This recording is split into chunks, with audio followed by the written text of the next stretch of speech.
తెంకణాది చ కవిరాజ శిఖామణి నందెచోడ కవి రచించిన కుమార సంభవ కావ్యం 36వ భాగం 11/12/24 7వ ఆశ్వాసంలో ఉన్నాం మనం. పార్వతి మీద శివుడికి కూడా కొంత అనుగ్రహం కలిగింది, అంతవరకు మనం చెప్పుకున్నాం. అప్పుడు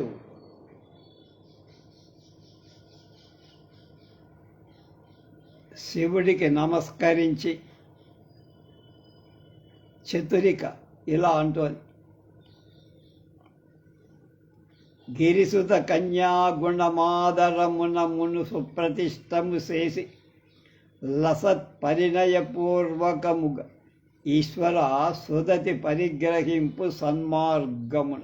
ఈశ్వర, ముందు పార్వతి కన్యాత్వాన్ని మన్ననతో స్థాపించి ఒప్పేటువంటి వివాహపూర్వకంగా మంచి పద్ధతిలో పార్వతిని స్వీకరించవయ్యా అన్న.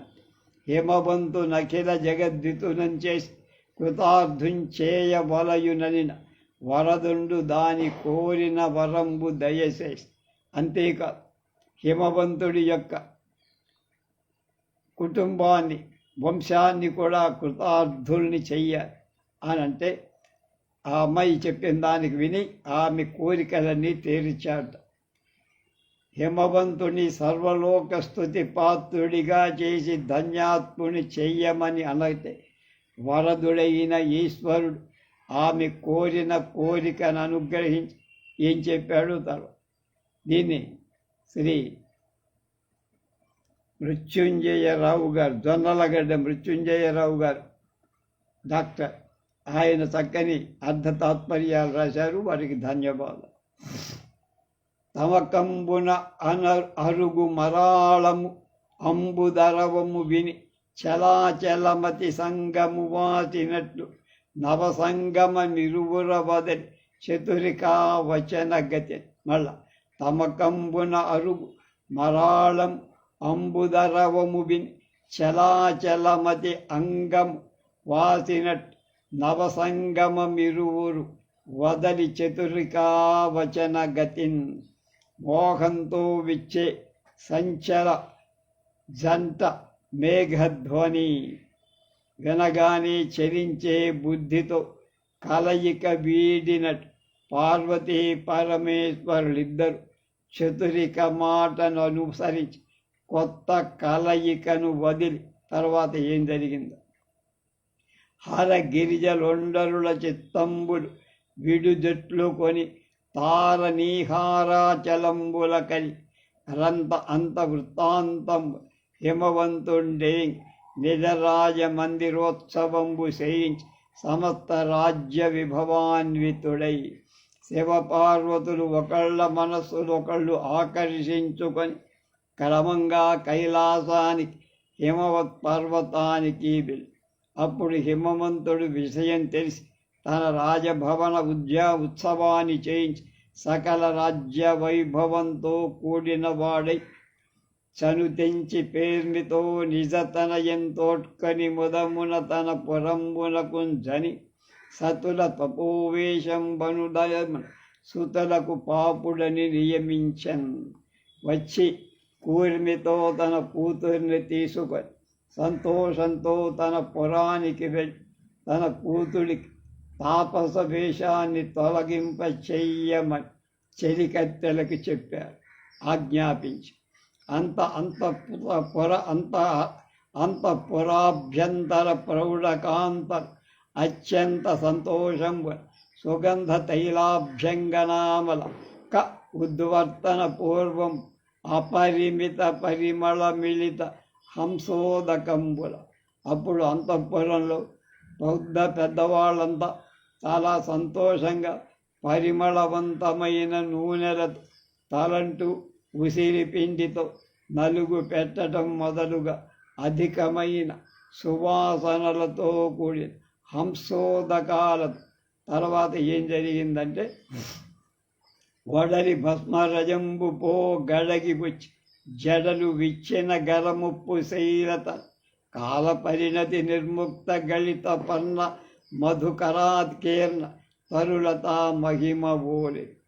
చెవి ఒంటికి ఉన్నటువంటి బూడిదంతా కూడా అంటే భస్మమంతా పాలి రాలిపోయేటట్టుగా కడిగే జడలు విప్పగా పార్వతి కాల పరిణతి చేత ఆకులు రాలి తుమ్మెదలు నిండి చెట్టులాగా చాలా గొప్పగా కనపడి కసటు ఓవ దొడిమ కడిగిన కనకంపు ప్రతిమ బోలి ఉప్పు అతివ మేను కచభరంబు పోల్చే కవుసన పుచ్చిన కుసుమ బాణు నీల కుంచి ఓలే. పార్వతి వడలు మాలిన్యం పోయినట్లుగా తోమి కడిగి బంగారు ప్రతిమలాగా చేశారు. ఆమె కొప్పు గలీబు తీసేసి మన్మధుడి నల్లని కుంచెల్లాగా కచేశారు. సప్తర్షులు శివుడి దగ్గరికి రావు. అంతనట గిరిశుండు రజతగిరికరి పరిణయోద్యుక్తుండై సప్తర్షులంచలంచుడు తదీయ స్మరణ ప్రేరితంబై మునిగణంబు ఆక్షణంబ తనుజి. కైలాసానికి వెళ్ళి ఈయన కూడా తన ఏర్పాట్లు చేసుకుంటున్నాడు. మనస్సులో సప్తఋషుని భావించాడు. వాళ్ళు వచ్చి వెంటనే నిలబడ్డారు. కనుచోట్కిన్ కోలెన్ దండ నమస్కారంబులిసేసి దాయందని సన్మునిత్రతి కరము మునితతి కరముల ముకుళితులై వినయించుతు నిలిచి రకెల వేదస్తుతులను. శివుణ్ణి దర్శించింది మొదలు సాష్టాంగ ప్రణామాలు చేసి దగ్గరకొచ్చి చేతులు జోడించి సర్వవేద స్తోత్రాలతో పొగడుతూ నిలబడ్డారు వాళ్ళు. ఆ మహర్షులు పరమేశ్వరానుమతంబున నిజార్హస్థానీశీయుడై కరంబులన్ మవి.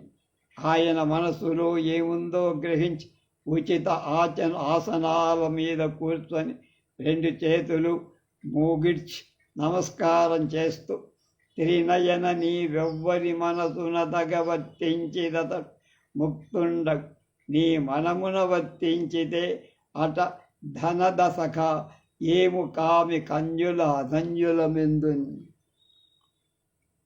ముక్కంటి నువ్వు మనస్సులో ఎవణ్ణి తలచుకుంటావు అతడు మోక్షం పొందినవాడవు. కుబేరమిత్రమ మేము నీ మనస్సులో వర్తిల్లాం, ఎందుకు ధన్యులం కాం అంటే అవుతాం. మమ్ము రావించిన కార్యంబు ఆనతి ఇమ్మని అమ్మునీశ్వరుల ఈశ్వరుడు కరుణావలోకన సముచిత అలాపసుధ ప్రవాకంబునం తేల్చుతూ మమ్మల్ని ఎందుకు పిలిపించావు స్వామి అని అడిగితే వాళ్లతో అమృతరస ప్రవాహాలైన మాటలతో ఇలా గిరిజ తపప్రభూతికి అకృత్రిమ భక్తికి మెచ్చి దానికి వరమనురక్తినిచ్చితి వివాకునం దదభీష్ట సిద్ధి చచ్చర పునరింపకాబలి సీతగిరీశ్వరు పాలికే మత్పరిణయ కార్యం ఓసకొని బలి పల్కి రయంగుణ 2 క్రమ్మరన్.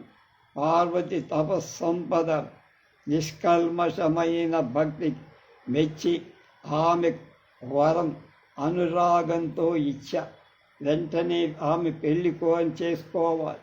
మీరు హిమవంతుడి అంటే ఆమె తండ్రి దగ్గరికి వెళ్ళి వివాహ కార్యం జరిగేటట్లుగా మాట్లాడి అర్జెంటుగా వేగంగా రావాలి అని తమ్మును ఆప్తులం చేసి నిజాప్త కార్యం వెలింగించి నియమించుటకు అమ్మునులు ప్రమదిత హృదయులై మహాప్రసాదంబని వీడుకొని శుభవాదంబులు వినుచు శుభద్రవ్యంబులు సూచు శుభశకునంబులు గైకొనుతు తుహినాచలంబునకు సనిరి.